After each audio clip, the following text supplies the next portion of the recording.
Ipinasilip sa programang Powerhouse ni Mel Tiangco dito sa GMA News TV ang newly renovated house ng pamilya Gutierrez.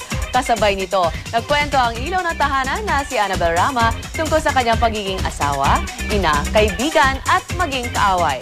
Narito ang report.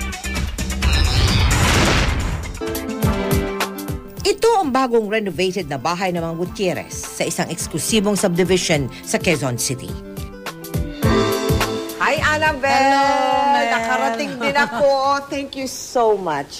Sa bungad pa lang ng bahay, agad nang makikita ang isang aspeto ng pagkatao ni Annabel, ang pagiging madasalin. Ito bigay sa akin ni Richard galing sa ano nun eh. Czechoslovakia siguro? Siguro. Prague eh. Oo, doon na Sa nga. Czechoslovakia. Oo, doon siya nagsushoot. Nag-ano ko pa, may nobina ka pa sa ano doon? Oo naman.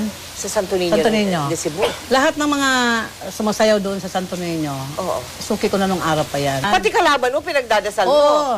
O tama, lahat ng kalabang ko, wala namang gumanon, lahat bagsak.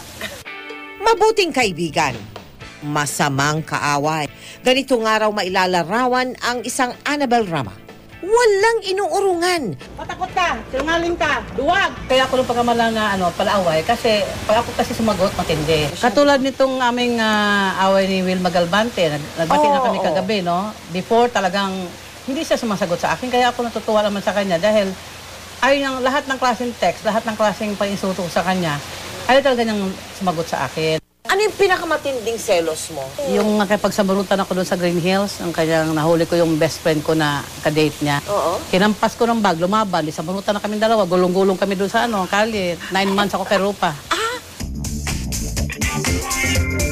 Pero ang ikinagulat ko, ang mga mamahaling koleksyon ni Annabel nasa loob ng master's bedroom. Alam mo, Annabel, sa bag mo lang, milyon na ito. Biniyayaan ng 6 na anak ang mag-asawang Annabel at Eddie. Panganay, ang unikaihan nilang si Rufa. Si Rupa dati, wala pang anak siya matulungin yan. Ngayon, hindi na siya matulungin. Bakit? Kasi ang reason naman niya, nag-iipon siya para sa anak niya. Okay. Pero hindi ba suportado ng ama? Yung dalawang bata? Dati, suportado siya. Pero kaso nga, si Ilmas, laging sabihin, sana punta ang pera. Sige, bibigyan mo sa boyfriend mo. Ay, sabi ko, Rupa, huwag ka na umasa. Oo. Gustong peace of mind, hayaan mo na ikaw na. Total, kaya mo naman.